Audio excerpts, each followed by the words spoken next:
할렐루야. 오늘 저희들이 함께 읽은 로마서 15장 14절 말씀으로 로마서 강의 119번째 시간 복음의 확신이라는 제목으로 오늘 함께 말씀을 나누도록 하겠습니다. 우리가 신앙생활, 기독교의 신앙생활의 핵심에는 복음에 대한 확신이 있습니다. 이 복음에 대한 확신은 예수 그리스도에 대한 절대적인 확신이 그 자리에 자리 잡고 있습니다. 예수님이 나의 구원자 되어지심, 즉 나를 구원의 길로 이끌 모든 것, 완전한 것이 예수 그리스도에 있다는 확신이 우리 신앙의 핵심입니다. 그리고 우리는 예수 그리스도의 말씀대로, 예수 그리스도의 가르침대로 살아가는 것이 잘 사는, 온전하게 사는, 바르게 사는 확실한 길이다라는 확신을 가지고 신앙생활을 합니다. 우리가 복음대로 산다라는 걸 그저 그냥 마음이 좀 평안하고 그렇게 살면 좋지 않을까?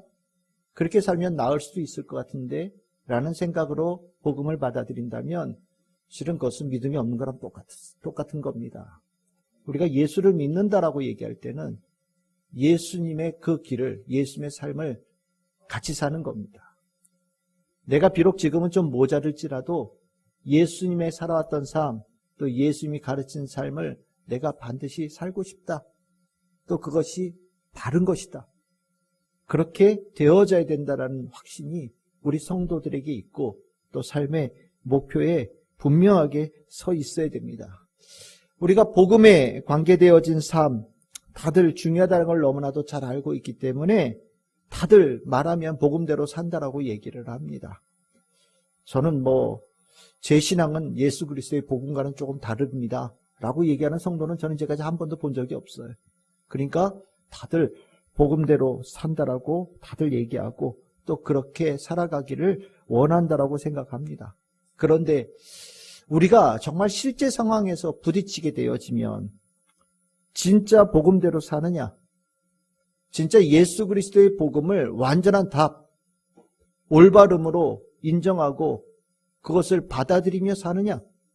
아니면 나의 삶을 정당화시키고 또 때에 따라서는 나의 삶을 이롭게 하는데 복음이라는 것을 갖다 맞추고 때에 따라서는 잘 맞지 않으면 내가 바뀌는 것이 아니라 복음을 바꾸는 일을 하고 있지 않나. 실은 우리는 좀 돌아봐야 됩니다.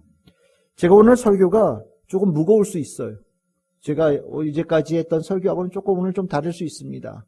오늘 저는 여러분들에게 우리가 가지고 있는 지금 심각한 사회의 도전에 대한 이야기를 좀 하려고 합니다. 우리의 복음의 확신이 얼마나 확고한지를 오늘 이 사회 현상 속에서 여러분 우리가 스스로 돌아볼 수 있는 시간이 되기를 소망합니다. 제가 오늘 여러분들하고 나누고자 하는 말씀은 동성애에 대한 수용과 받아들임에 관한 문제입니다. 동성애. 교회에서 동성애를 받아들이지 않는 것이 복음에 위반한 속 좁고 편협한 태도라고 공격하고 동성애를 포용하는 것이 지극히 예수 그리스도의 복음에 합당한 태도라고 주장하는 것이 현 시대 기독교 내에 퍼지고 있습니다. 이것이 우리들에게는 멀리 있는 것처럼 보일지 모르지만 그렇지 않아요. 굉장히 가까워 있고 또 이것이 거대한 파도처럼 온 세계를 집어삼키고 있습니다. 동성애라고 하는 것에 대해서 왜 기독교가 이렇게 적극적으로 나서서 수용하는 일이 벌어지고 있는가? 왜 이런 일이 나고 이것을 받아들이지 못하는 교회에 대해서 오히려 공격하고 교회가 잘못되어졌다고 지적하는 일들이 왜 일어나고 있는가? 동성애를 받아들이는 것이 진실로 예수 그리스도의 복음에 합당한 것인가에 대해서 우리는 실은 심각하게 질문을 던져야 될 지금 타이밍이 왔다고 저는 생각을 합니다. 어제 6월 1일은 매년 서울에서 퀴어 축제가 벌리는 날입니다. 어제 토요일 서울 시내가 복잡했어요. 한쪽이 퀴어 축제 열리고 반대쪽에서는 또 동성애 반대 집회 열리고 또 거기에 정치적인 집회까지 연결되면서 어제 하루 종일 복잡했습니다. 퀴어 축제는 동성애자들이 떠드는 날이죠. 동성애자들이 하는 날입니다. 근데 동성애자들만 하면 너무 자신들에게 주목되니까 이거를 넓혔어요. 그래서 차별당하고 있는 이들, 그들을 위한 축제의 날로 더 확대시켜서 이 축제를 열고 있습니다. 소외당하고 무시당하고 옳지 못함으로 미움받고 있다고 생각하는 이들까지 다 포함시켜서 축제를 열어요. 캐치프레이즈는 대부분 이런 겁니다. 차별당하지 않으면 좋잖아요. 차별 없는 사회가 되면 좋겠다. 차별이 사라지는 사회가 되면 좋겠다라는 이런 구호를 가지고 차별금지법 제정해야 됩니다. 라는 목소리를 내면서 매해 서울로 시작해서 전국 대도시에서 이 퀴어 축제를 엽니다. 뭐 여러 가지 차별에 대한 이야기를 하지만 가장 핵심적인 내용은 동성애에 대한 수용, 허용, 그리고 정상적인 것으로 받아들임에 대한 요구를 하는 모임입니다. 실은 이 동성애에 대해서 기독교 내에는 크게 두 개의 목소리로 아주 현격하게 갈라지고 있습니다. 제가 오늘 보통은 그렇게 하지 않지만 오늘 설교 시간에 여러분들하고 한 6분 정도 되는 영상을 볼 거예요. 이 영상을 여러분들 한번 보시면서 한번 생각해 보시길 바랍니다. 영상 틀어주십시오. 네, 영상 두 개를 제가 이어서 붙여서 했습니다. 앞쪽에는 어제 있었던 퀴어 축제에 동조하는 또 적극적으로 지지하는 목사님과 신부님, 이제 성공의 신부님과 개신교입니다. 신부님의 인터뷰가 있었고 뒤에 뭐 스님이 있었지만 제가 그거는 이제 잘라버렸어요. 그리고 뒤쪽에는 어제 이제 동시간대에 서울 시내에 있었던 거룩한 방파제라고 하는 동성애에 적극적으로 반대하는 기독교의 집회 홍보 영상 두 개를 이어 붙였습니다. 어떻습니까? 여러분들은 어떻게 생각하십니까? 그 외에 대부분의 우리나라 교회에는 동성애에 대한 적극적인 반대죠. 근데 이것이 조금만 눈을 더 크게 돌리면 이게 좀 달라요. 왜냐하면 유럽의 많은 교파들이 동성애에 대해서 허용했습니다. 동성애자가 성직, 목회직을 하는 것을 허용했고요. 미국 같은 경우에 우리는 미국의 영향을 많이 받는 편인데 미국에서는 미국의 장로교파가 있습니다. 미국의 장로교는 우리나라처럼 아주 크게 뭐 대다수를 차지하는 교파는 아니지만 미국의 장로교는 이미 2010년에 동성애자의 입교와 성직을 허용을 했고요. 그 다음에 2014년에 동성애자의 결혼을 찬성을 했습니다. 동성애에 대해서 왜 제가 갑자기 이 얘기를 하느냐. 미국에서는 실은 감리교가 좀 커요. 근데 감리교가 이 동성애 때문에 아주 큰 내용을 치르고 있습니다. 실은 감리교는 워낙 다양한 그 분들이 계셔요. 감리교의 특징 중에 하나인데, 감리교에서 동성애에 대해서 적극적으로 반대한다라는 것이 이미 1972년에 공개적으로 선포가 됐었습니다. 근데 계속해서 이것에 대해서 문제를 제기한 분들이 있었던 거예요. 그러면서 2016년에 성소수자 목회자와 신학생 101명이 커밍아웃을 했습니다. 이 일을 통하여서 감리교에서 크게 이슈가 됐고 2019년에 그럼에도 불구하고 동성애 금지에 대한 전통적인 입장을 선포하는 일들이 일어나다 보니까 감리교는 연회라는 게 있거든요. 여러분들 연회가 뭐냐면 우리 장로교는 노회라고 하죠. 지역에 교회 모임들이 있어요. 근데 이 감리교는 연회가 중요한 것이 그 연회가 감독 한 명 밑에 있는 게 연회예요. 그래서 우리나라는 원래는 한 개의 연회였는데 지금은 12개의 연회가 있습니다. 그러니까 12명의 감독이 있는 거예요. 감리교회는. 그리고 그 감독들의 대표가 이제 감독회장이라고 하죠. 이제 미국에서 그렇게 하고 났더니 20개의 연회에서, 그러니까 20개의 그 감독이 있는 연회에서 그 전통적인 동성애에 대한 반대의 의견을 채택하지 못하겠다라고 반발을 했습니다. 그러면서 이것으로 인하여서 미국의 연합감리회가 크게 싸우기 시작했어요. 이 크게 싸운 것이 코로나 전입니다. 그 싸우는 가운데서 결국 이 연합감리회, 여러 연회가 모여있는 연합감리회라고 하는 미국의 가장 큰 연합회가 쪼개졌습니다. 쪼개지고 그 연합감리회가 하나 있고 다른 한쪽으로 보수적인 난 동성애에 대해서 허용하지 못하겠다라고 하는 감리회가 글로벌 메도니스트 처치라고 그러니까 뭐 글로벌 감리회라고 얘기하셔도 되겠죠. 두 개로 나누어졌어요. 그래서 이제 보수 쪽이 나가다 보니까 요번 해에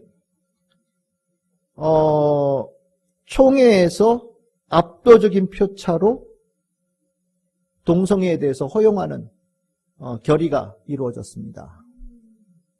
그래서 미국에서 그것이 얼마 전에 있었던, 한 달 전에 있었던 일이에요.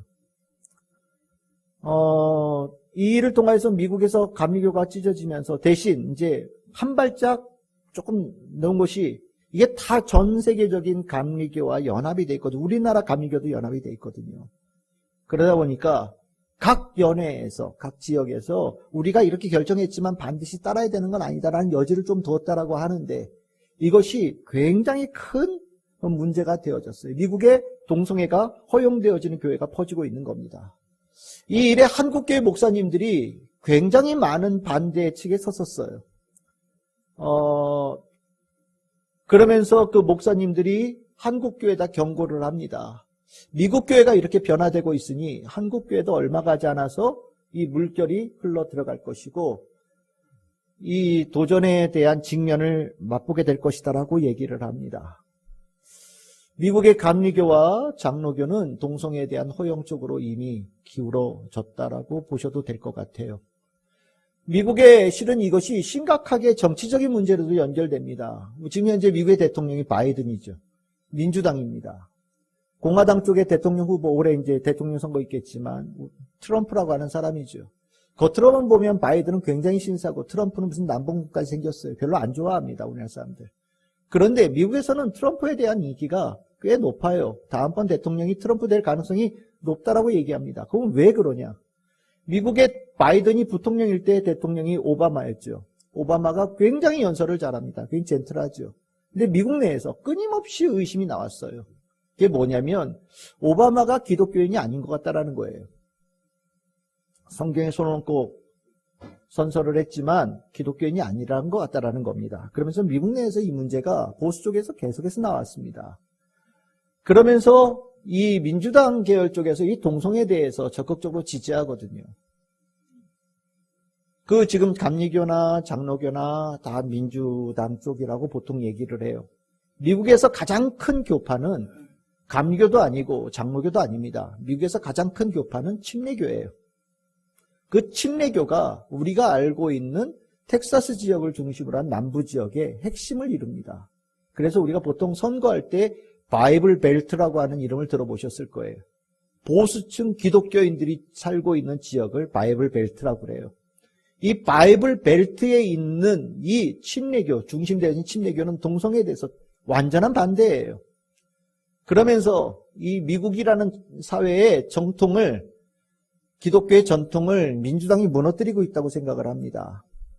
그래서 트럼프가 밉냐, 뭐 잘생겼냐, 못생겼냐 이걸 떠나서 바이든과 민주당이 추구하고 있는 차별금지와 이 동성애에 대한 허용에 대한 부분을 막아서겠다라고 나서고 있는 거예요. 그것이 가능한 것이 왜 그러냐면 트럼프가 대통령이 된 다음에 미국에서 메리 크리스마스라는 이름이 없어졌었는데 메리 크리스마스라는 호칭을 다시 살렸습니다. 그전에는 해피 홀리데이라고 하는 오바마 때 그 내용이 보통 화면에 다 해피 홀리데이라고 썼었어요. 크리스마스, 크라이스트라는 이름이 예수 안 믿는 사람들에게는 차별적인 이름이라는 거예요. 안 된다라는 겁니다. 그래서 해피 홀리데이라는 이름으로 바꿔버렸습니다. 그리고 모임에서 기도를 시작하고 기도로 끝나는 거, 그러면 안 된다. 이거 하면은 차별금지법의 위반이다. 그래서 그거 했던 분들 뭐 감옥에도 가고 그랬죠. 벌금도 맞고요. 근데 트럼프가 돼서 다시 메리 크리스마스를 되살리고 다시 기도할 수 있는 모임을 만들고 미국의 기독교 전통을 살리겠다고 나선 거예요. 그러면서 지금 아주 선거가 바뀜으로 가고 있지요. 미국 치열하게 싸우고 있어요. 그럼 우리나라는 어떠냐?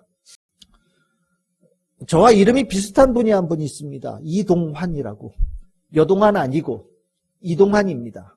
이 이동환이라는 이 목사님은 감리교 목사님이에요. 제가 목사님이라고 그냥 부를게요. 이분이 이 퀴어 축제에 가서 꽃을 뿌리면서 성소수자를 축복을 했어요. 이 문제로 감리교에서 발칵 뒤집혔습니다. 미국 교회는 동성애에 대해서 허용했다고 하는데 우리는 아니거든요.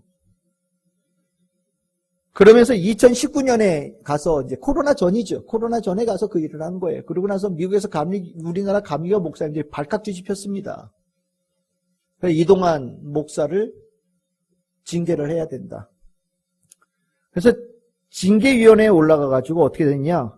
정직 2년 처분을 받았습니다.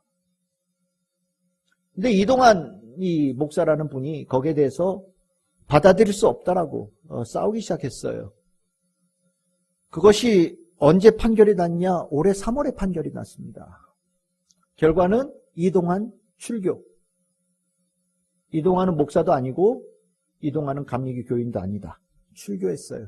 근데 그날 감리교 본부 앞에서 이동환이라는 분이 기자회견을 했습니다. 그러면서 뭐라고 그랬냐? 동성애자를 받아들이지 못하는 이것은 뭐 그냥 말로 하면 복음적이지 않고 교회가 당신들을 받아들이지 못하여서 교회가 미안하다 라고 얘기를 했습니다. 이게 왜 의미가 되냐면 동성애를 반대하는 교회는 교회가 아니라는 겁니다. 그리고 지금은 내가 쫓겨나고 있지만 동성애를 지지하는 것이 교회다라는 얘기를 한 거예요. 실은 그 재판의 과정에 감리교가 몇 년 동안 아주 심각하게 싸웠습니다. 한쪽에서는 정말 금식 기도하면서 싸우고요. 한쪽에서는 또 적극적으로 나서서 동성애 허용해야 된다라고 지지하는 쪽으로 완전히 두 파가 나뉘어가지고 싸웠어요. 물론 수로 따지면 동성애를 지지하는 쪽은 얼마 되지 않아요. 아주 소수인데 또 왜 똘똘 뭉치는 게 있잖아요. 그러다 보니까 계속해서 언론 플레이를 하는 거예요. 뉴스에 나오고 또 그것을 적극적으로 지지하는 몇몇 기독교 매체들이 있고요. 그러다 보니까 거기서 동성애에 대해서 품고 용납해 주지 못하는 것에 대해서 쏙 접은 한국 기독교의 병폐다라고 일갈했습니다. 여러분들은 어떻게 생각하십니까? 동성애가 옳습니까? 전 세계적으로 동성애를 합법화하고 있고 성직자로 세워지고 있고 동성애 결혼에 대해서 적극적으로 지지하고 있는 이것에 대해서 한국교회가 반대하고 거부하는 것이 세상의 흐름에 뒤처진 또 옳고 그름에 대해서 제대로 분별하지 못하는 그런 병폐의 모습이라고 생각하십니까? 우리 동성애에 대해서 뭐라고 생각을 해야 될 것인가에 대해서 질문을 던져야 될 때가 온 거예요. 저는 이 질문에 대해서 이렇게 질문을 바꿔서 던지면 어떨까라는 생각을 갖습니다. 하나님은 동성애에 대해서 뭐라고 하실까? 우리는 하나님께서 동성애에 대해서 뭐라고 말씀하셨다고 알고 있는가? 하나님께서 하신 그 말씀을 우리는 얼마만큼 받아들이고 있는가? 이 문제를 우리가 질문을 던지면 하나님의 말씀이 뭔지를 얼만큼 알고 있는지가 분별이 되어지고 내가 하나님의 말씀을 얼마나 진지하게 받아들이고 또 옳음으로 확신하고 있는가에 대해서 돌아보게 되는 질문이라고 저는 생각을 합니다.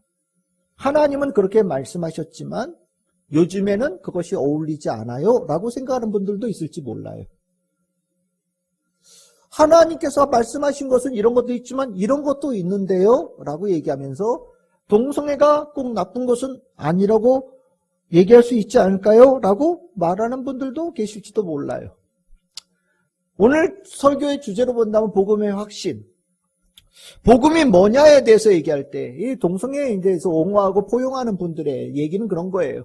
예수님은 받아들이지 않았느냐? 그것이 복음 아니냐?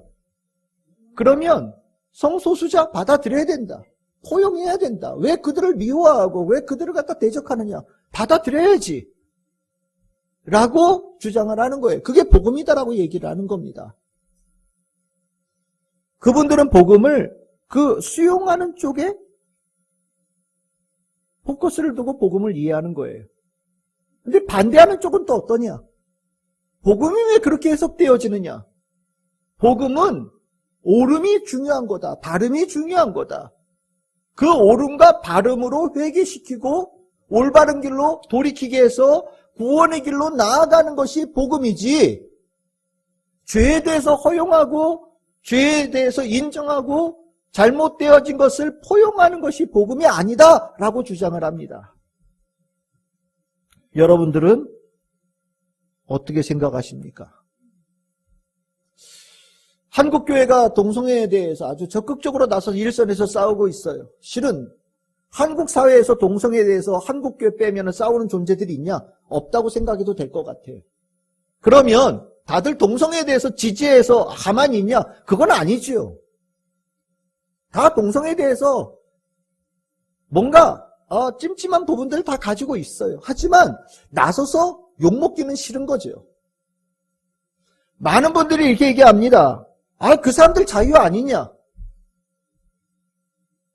뭐 그렇게 살고 싶다는데 그거 왜 말리냐?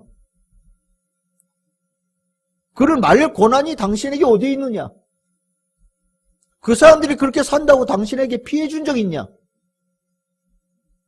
당신 그 사람들 때문에 어려움 받은 거 있으면 하나라도 내놔봐라. 없잖냐? 근데 왜 반대하냐? 그냥 둬라. 왜 남의 삶에 대해서 이래라 저래라 니들이 뭔데 재단하고 판단하고 하냐? 라고 주장을 해요. 이런 말들에 대해서 우리가 좀 조명이 될 거예요. 정말 이분들이 문제가 없나? 문제 있지요. 문제 있어요. 동성애는요, 이 자체가 실은 많은 문제들이 있어요. 많은 사회적인 해악을 끼치고 있고요. 이것을 통해서 정말 수많은 문제들이 앞으로 양산되어질 것이 확실합니다. 문제가 없다고 얘기할 수 없는 거죠. 또 하나, 왜 그럼 우리는 이걸 왜 가만히 못 두고 있느냐? 우리는 책임감이 있기 때문이에요. 우리는 사회에 대한 책임감을 가지고 있어요. 복음에 받아들였다라는 것이 그 책임감을 가지고 옳음을 가르치고 바름을 가르치고 구원의 길로 그들을 이끌겠다라는 책임감을 가지고 있기 때문에 나서는 거예요. 누군가가 죽고 누군가 넘어지고 누군가 아프고 누가 사회적으로 소외되어지는 일들에 대해서 기독교인들은 내일처럼 받아들여요. 왜냐하면 내가 그런 존재였는데 예수 그리스도의 사랑으로 내가 구원받은 감격을 가지고 있기 때문에 우리는 그 일에 나섭니다. 기독교인들이 왜 나서냐고 물어본다면 이제까지 기독교가 나서서 교회가 나서서 이 사회에 긍정적인 일을 했던 것에 대해서 실은 그들은 답해야 돼요.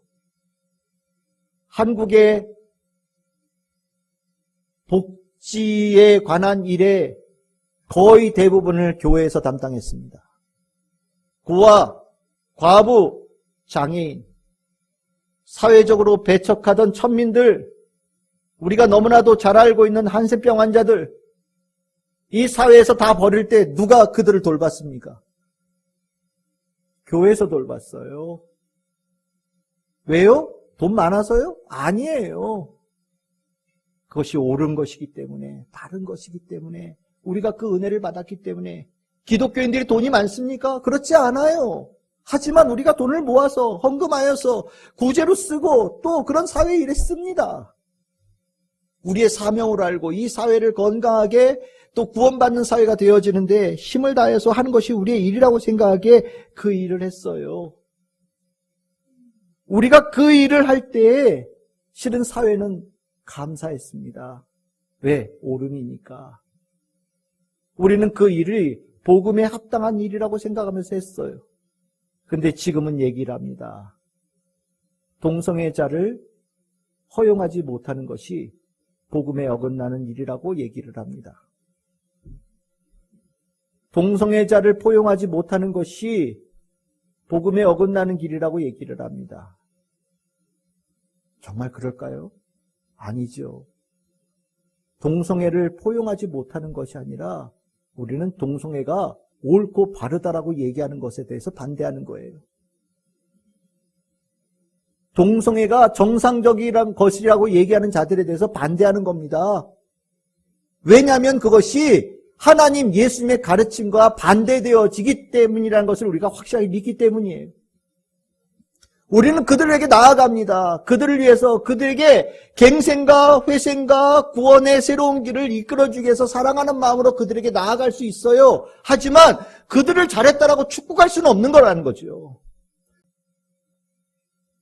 교회에서 동성애에 대해서 반대하는 것을 차별과 학대로 포장하려고 하지만 그렇게 포장하면 안 됩니다.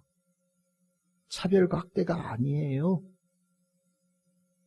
오히려 그들의 영혼을 불쌍히 여기고 그들의 영혼에게 구원의 길을 주기 위한 사랑의 마음으로 그들에게 나아가는 거고요.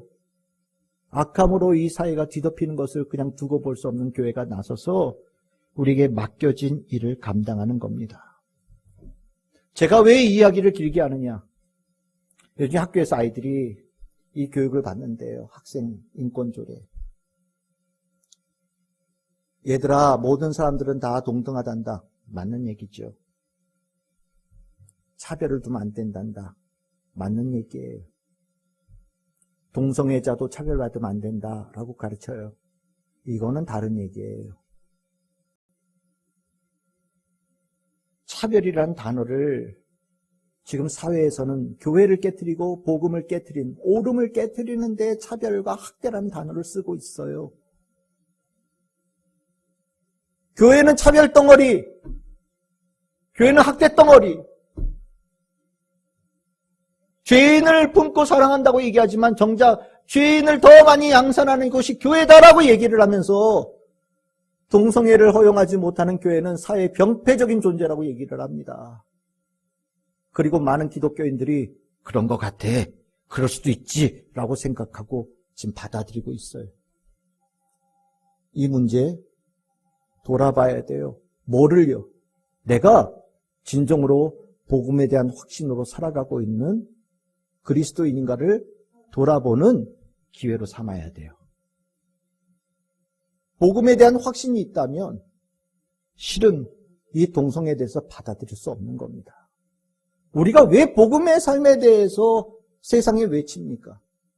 복음의 삶이 오름에 있다는 것을 알기 때문이에요. 복음의 삶이 그 누가 뭐라고 할지라도 완전한 바름과 오름과 진리와 생명의 길이라는 것을 우리가 확신하기 때문이에요. 만약 그게 없다면 우리는 세상에 복음을 전할 수가 없어요. 나도 확신하지 못하는 걸 누구한테 가르치고 누구한테 외치고 누구 보고 같이 가자고 얘기를 하겠습니까? 바울은 복음의 확신 속에 있었던 사람입니다. 그 확신을 담고 로마서를 쓴 거예요. 그리고 복음으로 살아가는 그 길에 특별한 열매가 있다라는 확신을 가지고 로마서의 마무리를 짓고 있어요. 오늘 함께 읽었던 로마서 15장 14절, 여기에 맨 끝에 나도 확신한다라고 돼 있죠. 이 확신한다라는 이 확신이 복음에 대한 확신이에요. 그리고 복음으로 세워진 로마 교회는 바른 교회에 올바름으로 나아가고 있다는 것을 내가 확실히 믿고 기대한다라고 선언하고 있어요. 복음을 따라가는 그 길의 모습에는 오름이 있고 바름이 있다는 것을 바울이 너무나도 잘 알기 때문에 로마 교회여, 당신들이 복음으로 충만하니 난 당신들이 잘 되는 길로 나아가고 있다는 것을 확신합니다 라고 표현하고 있어요. 그러니 확신에 갖게 되어지는 근거가 뭐냐? 복음에 어떤 결과가 있길래 그렇게 확신한다고 얘기를 하냐? 로마서 15장 14절에 두 가지를 얘기합니다. 첫 번째는 뭐냐면 선함이 있다라고 얘기를 해요. 선함이 있다. 복음에는 뭐가 있다고요? 선함이 있다. 확신을 가지시길 바랍니다. 세상에서 동성애에 대해서 지지하는 사람들은요, 예수 그리스도의 복음도 바꿔야 된다라는 거예요. 예수 그리스도의 복음이 학대와 박해와 차별이 가득하다라는 거예요. 그 예수 그리스도의 복음이 현 시대에 안 맞는다라고 얘기를 합니다. 정말 그래요? 그렇지 않아요. 만약에 그렇게 얘기하는 이가 있다면 그 사람은 복음 모르는 사람이에요. 복음에 대한 확신 없이 믿음 생활하는 사람입니다. 여기서 선함이라고 하는 것은 대표적으로 우리가 갈라디아서 5장 22절에서 23절에 우리 양선이라고 하잖아요. 그 양선이라고 할 때 쓰여지는 단어예요. 착한 결과를, 착한 삶을, 도덕적인 삶을 이루어낸다고 할 때 이 선함이라는 단어를 써요. 이게 성경에 몇 번 안 나오는 단어입니다. 복음은요, 선함으로 나아가는 유일한 길이에요. 복음에서 벗어나면 선함의 길로 갈 수가 없어요. 분명히 알아야 됩니다. 그렇게 살 수 있잖아요. 물론 그렇게 살 수 있을지 몰라요. 하지만 우린 얘기해야 돼. 그것이 선하진 않아요. 그렇게 사는 것에 대해서, 누군가 그렇게 살아가는 것에 대해서 그렇게 살 수 있다라고 얘기할 수 있을지 모르지만 그것이 축복받을 일이라고 얘기해서는 안 된다라는 거죠. 제가 얘기하고 싶은 건 그거예요. 복음에 확신이 있다면 옳지 않은 거에 대해서 옳지 않다라고 얘기를 할 수 있어야 돼요. 무엇의 기준을 두고? 복음의 기준을 두고. 그 확신 없이 어떻게 신앙생활 합니까? 로마서 3장 11절 12절 깨닫는 자도 없고 하나님을 찾는 자도 없고 다 치우쳐서 무익하게 되고 선을 행하는 자가 하나도 없다. 어떤 사람이요? 복음 바깥에 살아가는 사람이. 바울이 얘기했던 거예요. 그런데 예수 그리스도의 복음 안에 살아가는 자에게 뭐가 있다? 선함이 있다. 나는 그걸 확신한다. 저는 여러분들이 확신 갖기를 소망합니다. 예수 그리스도의 복음을 따라가는 삶에 대해서 이 확신 가지고 예수 복음 따라서 여러분들의 삶을 물들여가며 살아가는 성도들 되기를 바랍니다. 자신 있게 당신도 예수 그리스도의 복음 따라 사십시오. 당신의 삶에 구원이 있고 선함이 있습니다. 라고 당당히 얘기할 수 있는 우리 성도들 될 수 있기를 바랍니다. 이 힘이 우리에게 필요할 때가 오고 있어요. 두 번째로 복음에 뭐가 있느냐? 복음에는 건전한 삶을 위한 가득 찬 지식이 있다라고 바울은 얘기하고 복음의 확신을 가지고 얘기합니다. 복음을 따라가면 건전한 삶을 이룰 수 있다. 모든 지혜와 지식이 그 복음 안에 있다. 바울은 확신합니다. 이 지식, 이 학문적 지식 아닙니다. 이 지식은 우리가 보통 얘기하면 지혜라고 표현하면 좀 더 우리에게 맞을 수도 있겠다는 생각이 드는데 어떻게 하면 건강하고 어떻게 하면 바르고 어떻게 하면 잘 살 수 있을 것인가. 그렇게 살아가게 한 여러 가지 고민들을 한 사람들에게 바울은 얘기해요. 고민할 거 없어. 복음 따라 살면 돼. 이게 바울이 가르치는 확신이고요. 우리 성도들이 가지고 있는 확신이에요. 어떻게 살아야 되냐고요? 뭐 살면서 이런 일 때문에 고민된다고요? 그거 왜 고민해요? 복음 따라 살면 되는 거예요. 그걸 고민할 게 아니라 내가 복음을 얼마나 제대로 알고 있느냐, 복음을 내가 얼마나 확신하고 있느냐를 고민해야지. 내가 고민하고 있어서 힘들어요. 이거 가지고 쩔쩔매면 돌아봐야 되는 거예요. 복음은 알아요? 복음이 얼마나 귀한지는 알고 있어요? 라고 물어봐야 되는 거예요. 복음 안에는 온전하고 완전한 삶을 위한 모든 지혜와 지식이 그 안에 다 들어있어요. 그것을 가지고 살아가면서 하나님께서 인정할 수 있는 삶이 되어질 수 있는 유일한 길이 있는 거예요. 동성애가 복음에 어울립니까? 안 어울리죠. 근데 그 삶이 인정받을 수 있겠어요? 인정받기는 뭘 개뿔 인정받아요. 인정 못 받죠. 우리가 요즘에 시대정신이라는 얘기 많이 하거든요. 요즘에 시대정신이 뭐냐? 저 대학 다닐 때 민주화가 시대정신이었어요. 근데 지금 이제 벌써 한 30년 지났습니다. 요즘에 민주화 시대정신입니까? 무슨 시대정신이에요? 이제 민주화는 옛날 얘기예요. 지금은요, 민주화를 이미 건너뛰었어요. 시대정신 한 20년 지나면 옛날 거 돼요. 그 20년 전 거 붙잡고 있으면 구닥다리 같은 인간처럼 보이는 겁니다. 50년 전에는 우리나라에 잘 사는 것이 문제였죠. 그치요? 그것이 시대정신이었어요. 어떻게 하면 잘 살 것인가? 어떻게 하면 먹고 살 것인가에 대해서 걱정하며 살았단 말이죠. 그럼 100년 전쯤에는요. 어떻게 하면 우리가 독립할 수 있을 것인가? 여기에 대해서 가지고 생각하고 살았겠지요. 그게 시대정신이에요. 시대정신 붙들고 살면 20년 지나면 옛사람으로 도태되는 겁니다. 뭘 붙들고 살아야 돼요? 복음 붙들고 살아야 돼요. 복음은 시대와 장소, 역사와 상관없이 끊임없이 흘러갔던 힘이 있어요. 그게 복음의 능력이란 말이죠. 바울이요, 로마서 12장 1절에서 2절에서 우리가 너무나도 이 말씀 다시 한번 봐야 될 이유가 뭐냐면, 이 세대 본받지 말아라. 마음을 새롭게 하거나, 뭘로요? 복음으로. 그리고 하나님 안에 있는 선함, 기뻐하심, 온전한 뜻이 분별하고 그 분별되어진 것을 가르치고 그렇게 살아라. 라고 바울이 얘기해요. 세상에 휩쓸려 가서 시대정신 쫓아간다고 움직이는 자들이 아니라 요즘엔 동성애가 대세래. 그렇게 살면 아마 나중에 한 100년쯤 지나서 여러분들 우리의 삶이 책에 기록될 거예요. 그때 우상숭배에 찌들어 살던, 세상의 흐름에 휩쓸려 살던 이들 다 하나님께 징계받아서 그 받았던 복 다 토해내고 무너졌다. 아마 역사에 남을 거예요. 복음을 붙들고 살아야 돼요. 이 부분을 성도들이 잊으면 안 됩니다. 여러분들 아이들 학교에서 요즘에 이런 거 배우거든요. 여러분들 세상에서 하나님 말씀 배울 수 있는 자리가 어디 있습니까? 없어요. 복음 배울 수 있는 자리가 어디 있어요?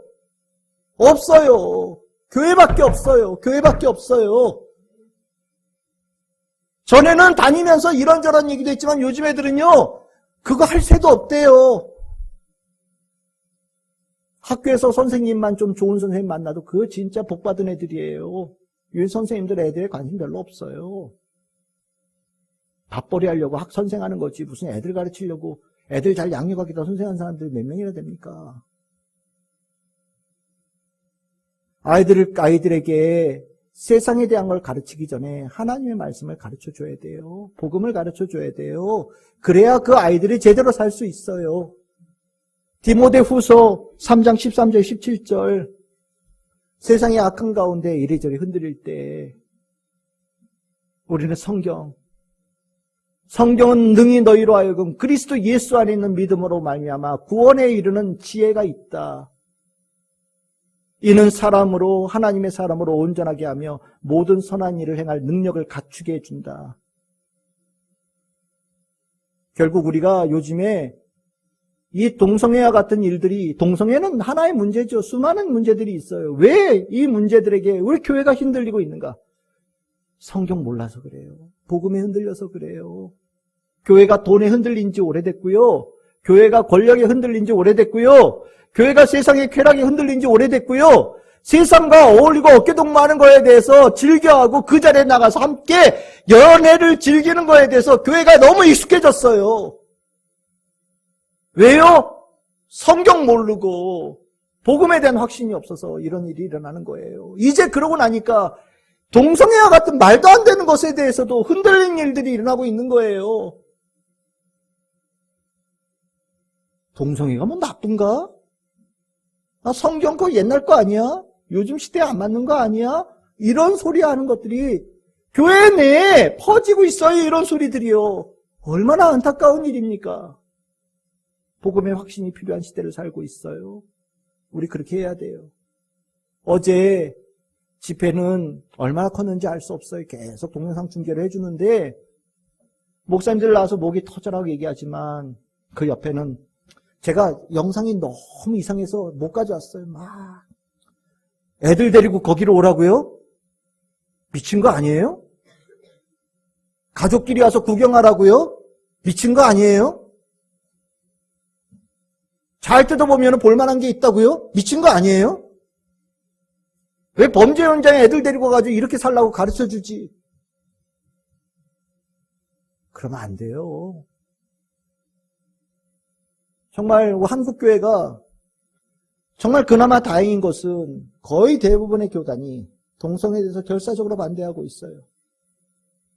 동성애 문제 차별금지법에 대해서는 모든 교회들이 어깨동무하고 힘을 합하여서 우리가 막아내야 됩니다라고 목소리를 합하고 있어요. 얼마나 귀한지 몰라요. 저는 우리 교회 성도들이 목소리를 낼 수 있기를 소망합니다. 오늘 로마서 15장 14절에 보시면 너희들이 서로 권하는 자임을 내가 확신한다라고 얘기해요. 이 능이라고 표현해서 그런데 이 능력을 얘기합니다. 서로 권하는 능력 있는 자라는 표현이에요. 복음의 확신을 가진 자는요, 발음을 전하는 능력을 가지고 삽니다. 우리의 작은 목소리가 필요한 시절이 왔어요. 교회가 교회다움을 깨우치고 일어설 때가 온 거예요. 저는 여러분들이 그 전에 여러분들이 성도 한 사람 한 사람이 복음의 확신으로 든든하게 서 있는 성도들이 먼저 되어야 된다고 저는 생각을 합니다. 복음의 길을 얼마나 확신하십니까? 예수 그리스도의 말씀을 얼마나 확신하십니까? 하나님의 말씀에 대해서 얼마나 확신하십니까? 세상이 두 쪽 나도, 돈 앞에서도, 권력 앞에서도, 세상의 쾌락 앞에서도 흔들리지 않고 예수 그리스도의 복음, 하나님의 말씀을 붙잡고 나아갈 수 있는 확신이 여러분들에게 있으십니까? 저는 여러분들에게 있기를 바랍니다. 그것이 방파제입니다. 그리고 나면 세상의 흐름 속에 대한민국에서 그 흐름이 멈추는 때가 올 겁니다. 그리고 이제 예수 그리스도의 복음으로 다시 세상의 악을 향하여서 그들의 권세를 물리치는 그 일들을 한국교회로부터 시작되기를 소망합니다. 여러분들에게 그 믿음의 확신의 힘이 풍성하고 든든하기를 주님의 이름으로 축복합니다.